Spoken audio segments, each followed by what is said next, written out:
Well, good morning, friends. Wow, been a rough couple of weeks. Educational to say the least, but rough. And if somebody had asked me a question, 16 inches deep, 24 inches wide, 32 inches tall.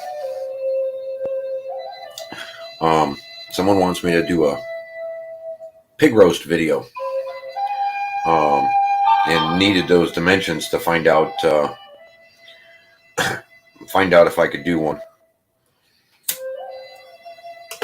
So 16 inches deep, 24 inches wide, 32 inches tall. Hey, Miss Deidre. Good morning, good morning, good morning, sweetheart. Hope you're doing well.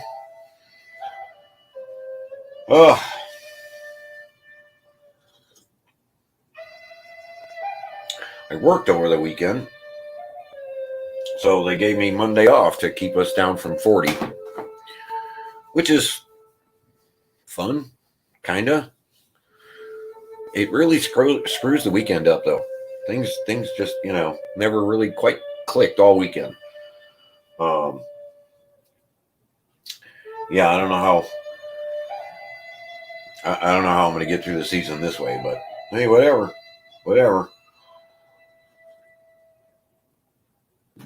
Anyways, I was cleaning up. I'm sorry. I was assisting. I was helping clean up a greenhouse. Not well, yeah. It's more an arboretum. I mean, there's more rows of trees than there is a greenhouse. And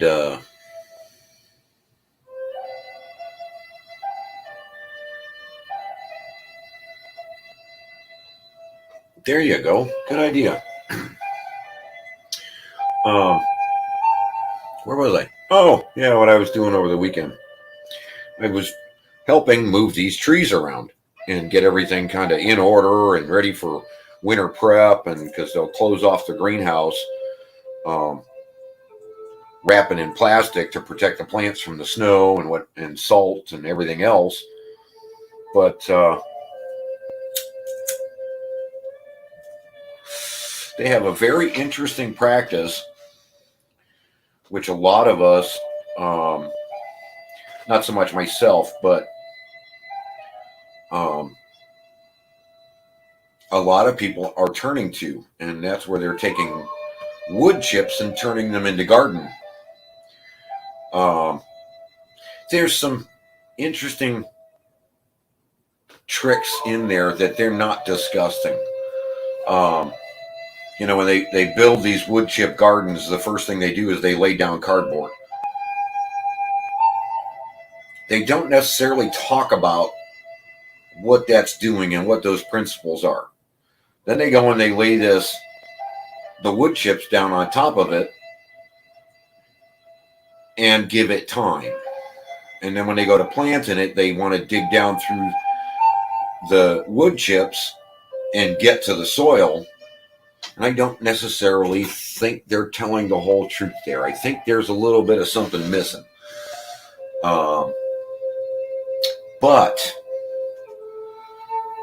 But while I was there digging through all of that, and putting the trees over on that side of the property, I was seeing a lot of really great soil conditions. Now, you wouldn't necessarily think about it as you're moving the tree over, putting it in the ground, and then bringing wood chips on top to cover the ball, as being that kind of wood chip gardening. But what I saw in the organic matter, as cold as it was, as rainy as it was, and as soft as the overall soil was, there's a lot of benefits to this wood chip mulching.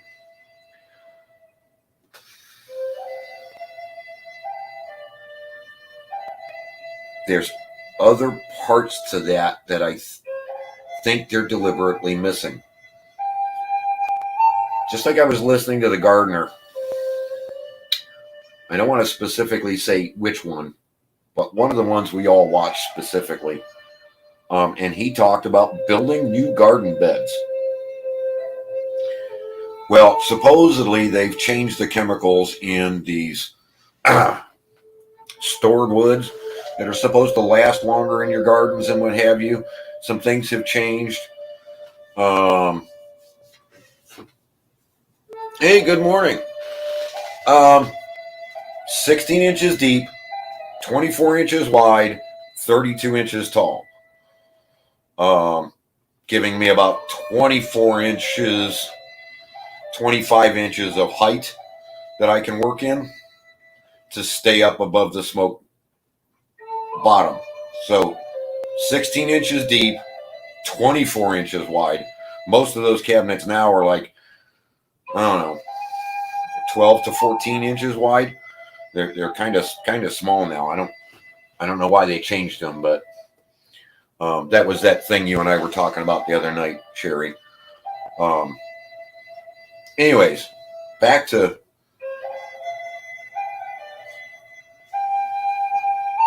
cleaning up. New gardeners, people getting into this field, keep looking at this stuff and asking questions. And these people are not misinforming. They're not giving the whole truth. They're skipping very critical steps in what they're describing.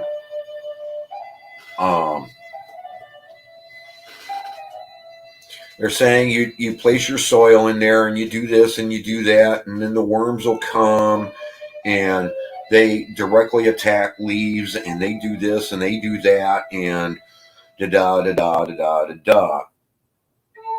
And that's not the process. They're skipping the whole food web. The most important part of all of this and everything that we're trying to do in creating nature's way and nature's steps is recognizing the fact that the organic life and the food web and the microscopic life that is taking place in those soils is what makes them so rich and abundant. Without that microscopic life, all of the minerals are unavailable to your plants. All of the vitamins, the nutrients, the heck, even down to the natural forms of nitrogen aren't available to your plants without that microscopic level. And it's a whole step in the food web. And then people wonder why their gardens don't kick off and don't step up and don't. It's like the plants struggle the whole time, and then they end up sick, and they barely produce anything if they survive at all. You know, there's so many minuscule conditions that have to be just right. Just like when we're smoking meats and when we're baking a cake or what have you, if you skip an ingredient or you skip a step, you lose valuable flavor. The cake won't rise. The this won't happen. The this won't happen. The this won't happen. And why these individuals that are describing these, building these new gardens or you know, starting a wood chip garden, as beneficial as it could potentially be, they're skipping whole steps and missing whole things that are extremely vital in the soil in any garden. I mean, the individual I was listening to, hey George, what's going on, buddy? Hope you're well. Hope family's good. The gentleman said that the worm will come up and take the leaf and ingest it.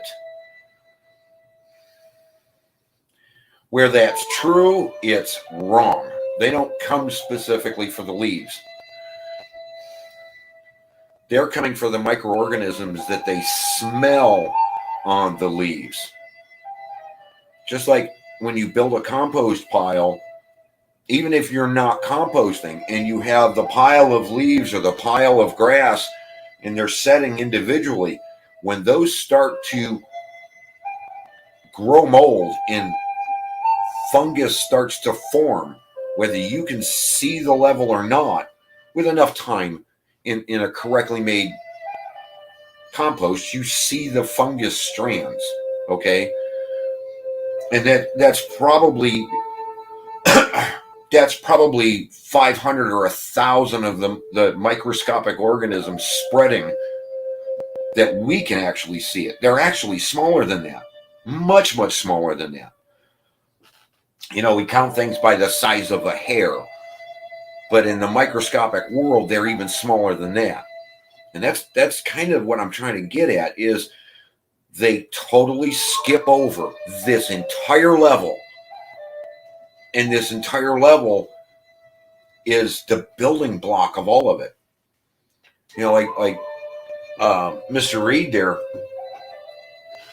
the soil conditions are so close. They're right on the money. They're just teetering right there and missing the one or two little microscopic levels. The soil is compacting. The soil is becoming hard. The grass won't spread. The circumstances are just, they're so close, so close. With just a little push in the right direction, they're going to explode. And everything's going to come back. And things are going to go the way they're supposed to go.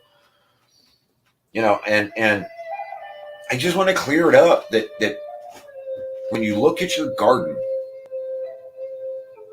and you think about what's growing there and you think about what's going on. Now, people have approached me and asked me and said, look, do I really need the mineral boost? Do I really need to take that step and go that far? Yes, you do. We're trying to accelerate things. We're trying to get what's available now. And when I tell you that you take these steps, you follow this process from the Green Wizard's Guide, you don't necessarily have to repeat these steps ever again. Because as the soil opens up, as the clay begins to withdraw, as you start to go deeper and deeper with your roots and your microscopic level, all of these minerals that are trapped in the clay and trapped in the stone begin to release once again. And the stuff that is needed is abundant. It's already down there. It's waiting to be absorbed. How can I explain this? It's like you go to the beach and you look at the walls on a cliffside and they're all jagged and sharp and dangerous and what have you. But you get down below and you come down to the shoreline and all of those stones are now rounded and smooth, and it has taken millennia of water rushing in, rolling those stones to mold them, to break them down, to turn them into these perfect spheres and what have you, with these rounded smooth edges and all of this. The same principle happens in your soil with rocks and gravel and sand and silts and what have you, but it happens on a much, much, much slower basis, and it works in the microscopic world versus water washing these stones back and forth against each other. When you allow the microscopics and you promote the microscopics, they will go get those minerals for you. And they will bring everything back in your yard, in your garden, and they both have to be treated the same way. You know, and I've explained this before, and it's like you're creating a bowl of water, in essence. As you just treat your garden and you ignore the rest of your yard, the rest of your yard stays solid and compacted and destroyed while your garden turns into a mud pit. because all of a sudden, everything starts thriving and going well, and all the worms have been added, and this is going on, and that's going on, and they start boring down and everything else, but yet the rest of your yard, all around your garden, is still solid, still compacted, still a disaster. And where's all that water runoff going to go? I mean, you look at our entire country, and every time it rains, oh my God, it's a torrential downpour, and everything floods because of this compaction. We've taken some shortcuts by going to the chemistry and throwing the chemistry in.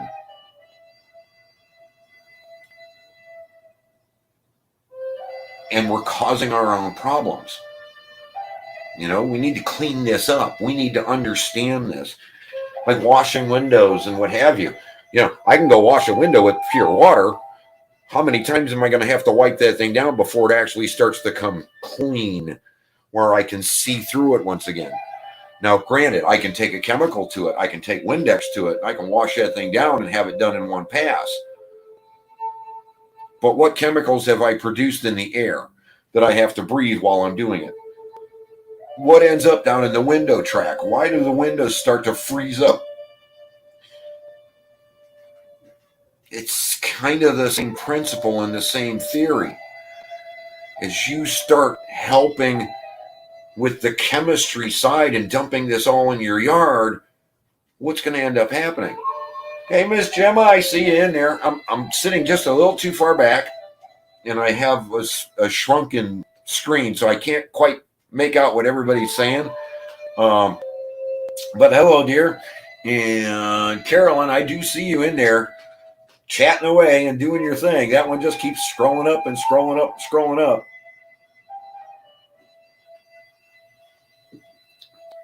And I think you heard me, Sherry. It's 16, 24, 32 is the dimensions of that smoker box. Anyhow,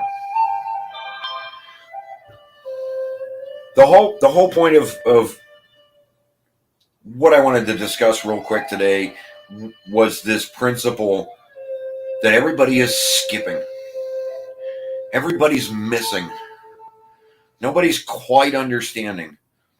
You can take a bunch of leaves and throw them in a pile, and they will sit there and sit there and sit there, and they will slowly break down because Mother Nature is going to come in. You take that same pile of leaves and you mix in 10, 15, 20% of fresh cut grass, and you're going to have a compost pile. As that green grass starts to evaporate, off gas, start doing its thing, there are measurements, and it comes down to a scientific thing, what have you, and there's all sorts of, it would be in the next book, if I sold enough books to produce the second book, but you need a certain level of hard material, sticks, twigs, what have you. You need a certain level of brown material.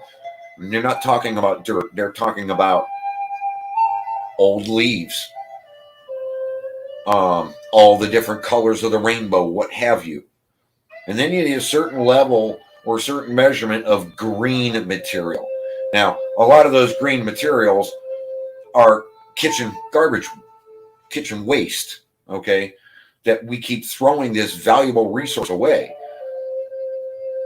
And I talk about it in a bunch of different ways and a bunch of different things that we can be using these things for to increase our yards, increase our soil conditions, and what have you. Composting is an extremely important aspect to all of this. And this is one of the things, referring back to the wood chip gardening, this is one of the things that they skip telling people, that not only do they put down the cardboard or put down an initial barrier that's going to kill off everything underneath it initially, they're adding compost right before they put the wood chips down. They are adding the organic life, they're adding the microscopic life, they're adding the composting aspect directly between the cardboard and the wood chips. Why they're not discussing that, I don't understand. Some channels cover it. Some channels just deliberately ignore it and say, we just put wood chips down. That's all we do, is we just keep piling wood chips on and piling wood chips on, and that's not true. They are adding that aspect. They're adding that microscopic life. They're putting in an active bacteria growth field underneath those wood chips. And that bacteria is thriving in the materials that it's in. And then it gets a hold of the wood chips and breaks that down even more and turns incredible underneath. And every one of them will tell you when they go to dig in these gardens to plant something, and of course you can't go directly to seed in these kind of gardens. So I don't necessarily think they're the best way to go. But you go into these gardens and they dig down 1-2 inches and they plant the already started plants. They're going directly down to the microscopic life, 1 to 2 inches, and putting a already thriving plant into a thriving organic world that's ready to receive plants. And they're skipping that step. They're not explaining that to you guys. And it's going to weaken your gardens. It's going to weaken your steps. You know, just like I was saying, you skip an ingredient in a cake, or you skip a step in your barbecuing, you screw things up. You lose flavor. You lose. The human body needs 90 vitamins and minerals on a daily basis. We're growing gardens, and a lot of gardeners are spending way too much time and money on the NPK process and chasing the weeds. And the healthier your garden is, the fewer the weeds. That's key here. So they're spending all this money and they're spending all this time and they're chasing this and they're chasing this and they're chasing this, and they're not paying attention to their weak, sick plants. They just keep throwing more nitrogen. It'll green it up. It's not a healthy plant. And it's not going to be healthy. When you skip these things in the human body and you skip these things anywhere in nature, you don't have something healthy. Just like to point out, a lot of places all over the world, it's happening, and I'm seeing it when they show these tornadoes and hurricanes and what have you that come rolling in, and you see these gigantic trees have fallen over, and they take huge sections of the yard with them and everything else, and they're flat bottom. They're all burned out. There's nothing left underneath. There's a chemical involved in there that's causing that situation to happen. I worked all Saturday and I didn't see a single flat bottom tree anywhere. They're all a root ball. I wish people could start looking at this and seeing this for what it was. This is a chemical attack on these plants that is weakening these things so that they fall over. You know, trees' roots should be as deep as, if not deeper than, the size of the tree. When you burn off the bottom of it, what do you think is going to happen when the wind comes? It's just going to fall over. And that's what's happening all over the world. And everybody wants to sit back and go, well, you know. No, I don't know, because nature doesn't work that way. All the trees don't just sit on the surface and spread their roots out. That's not how nature works.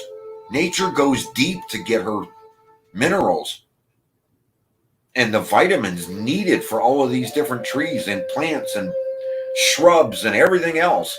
And when it's not healthy and there's something wrong, these things start to burn up, and you watch your soils and you can see the soil compaction and everything compressing. And all of a sudden, here comes the tree roots. Oh my God. And everybody wants to say, well, I just need to bring in more soil. You have soil there. You have a different problem on your hands.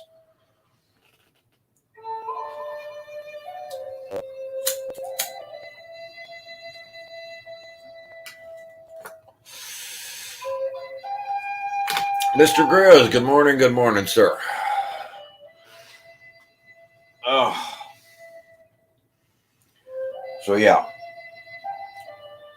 stop skipping steps. I wish I could get through to these channels, but these channels have given up on me a long time ago. And I see it in their food production, and I see it in their plant production. And, you know, as they skip these steps and they throw this nitrogen down, I'm going to make my plant healthier. Well, that's not nitrogen that makes your plant healthier. That's the phosphorus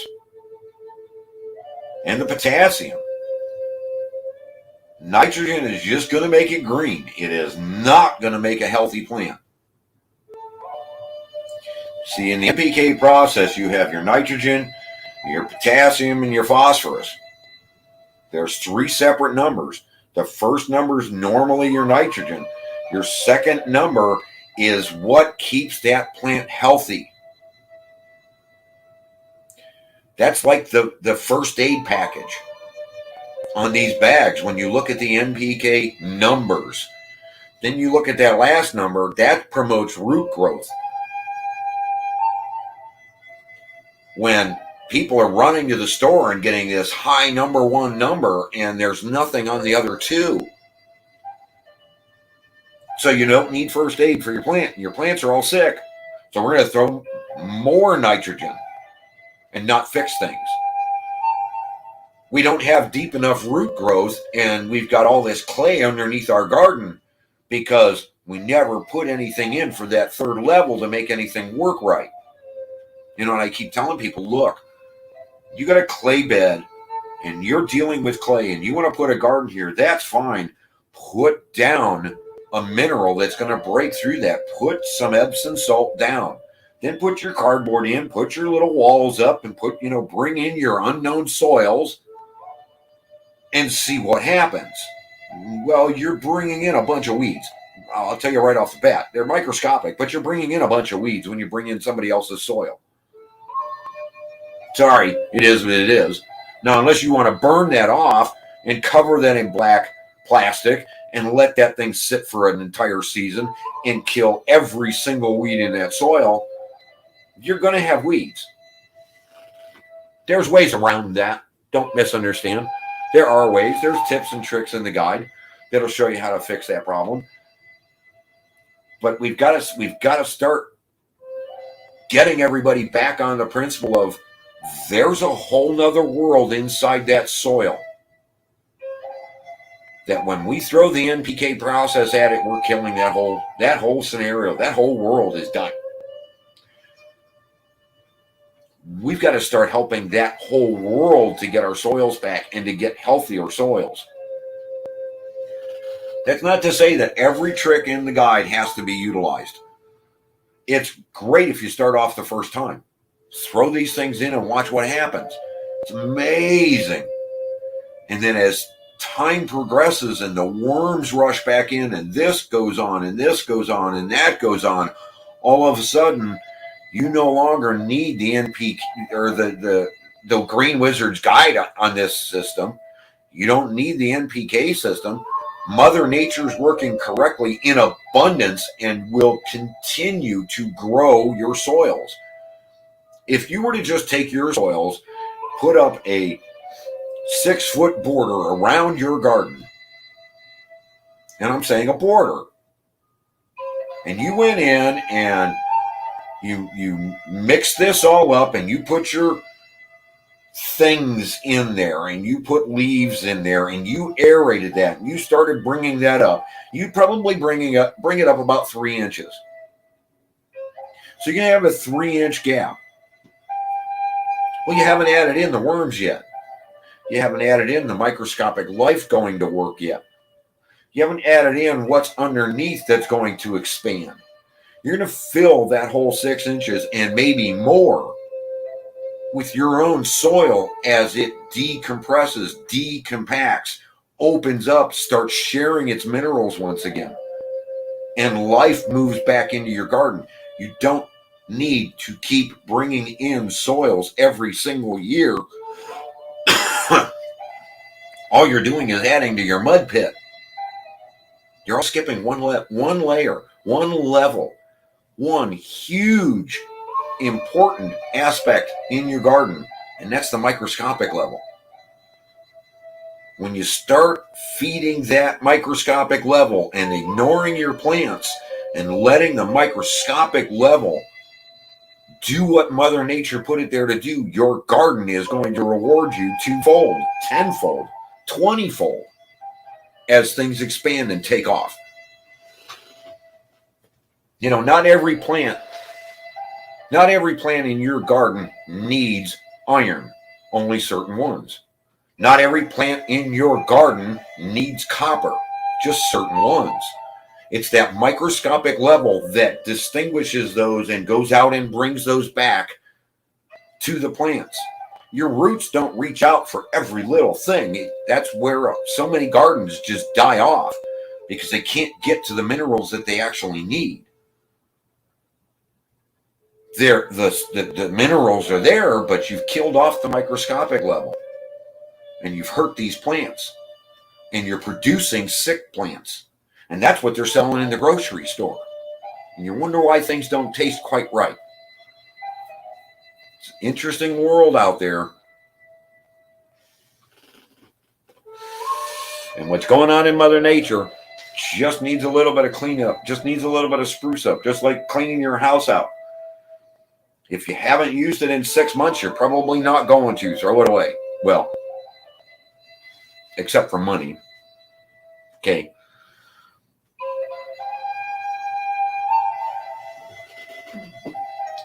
I just wish these channels would stop intentionally or unintentionally skipping valuable information that everybody needs.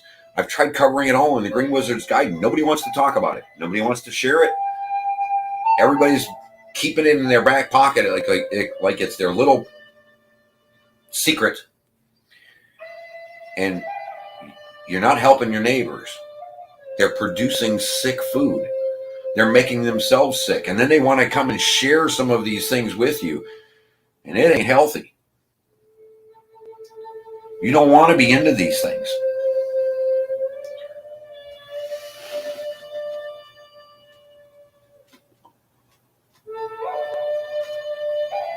Grizz, you've got every little thing you need. Well, you got too many pine trees. Okay, but that's a completely different thing. We've dealt with that for how many millennia? You know, a little bit of lime will go a long way in rebalancing that, but so will wood ash. Okay, you don't necessarily need to attack it with lime. And no, I don't believe that lime attacks soil. That's not what I'm saying. People take that the wrong way. I've limed yards and I've watched what happens and I see the soil conditions. And I also see the lack of worms weeks to months after treating it with lye. Okay, there's too much of one thing is not good. It may change soil conditions, but you're not helping the soil.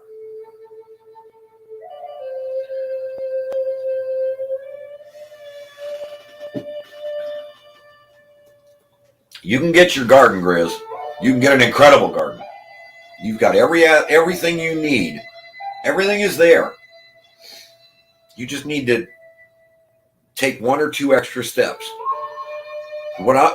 All I'm promoting and all I'm trying to say is when the organic world is brought in and allowed to thrive, whether you feed it or not, when that's brought in, so many more things happen. So many more good things happen. And you start getting back on the all natural, the organic world. And you can look at it any way you want. I prefer to look at it as, if it means less work for me and I get more abundance at harvest time, I want to go that way. I don't necessarily want to be over there washing a window with nothing but water and having to scrub and scrub and scrub and scrub and rinse and scrub and rinse and scrub and stop streaking and this and that and the other.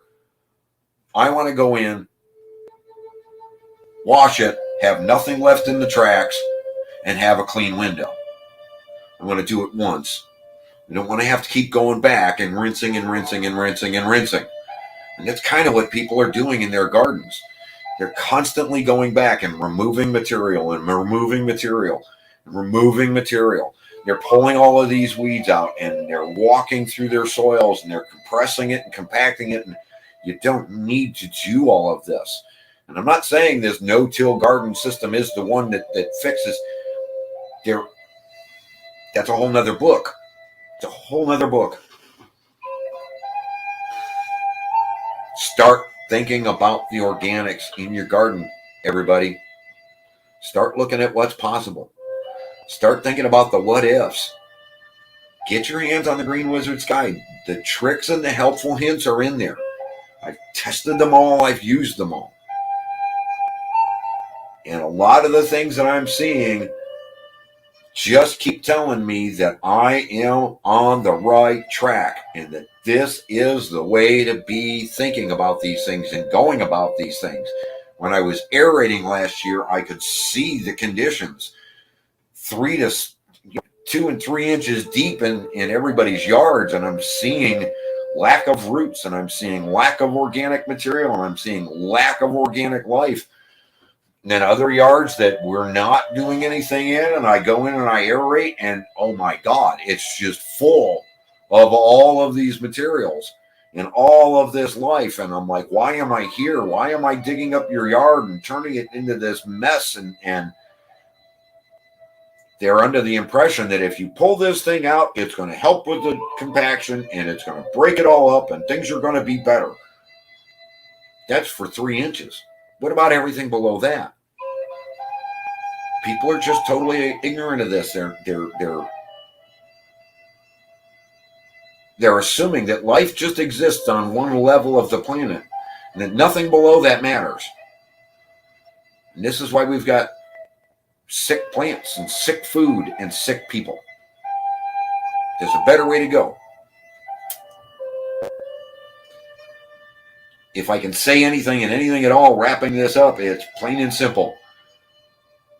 Gardening channels, start telling the truth. Cover every aspect of what's going on out here. Because by misinforming and skipping a step, you're creating sick plants and sick people. You're not helping anybody in the long run. Stop hiding the information. We've got enough trouble in our country right now with sick people. Let's start making healthy people. We'll see you, everybody.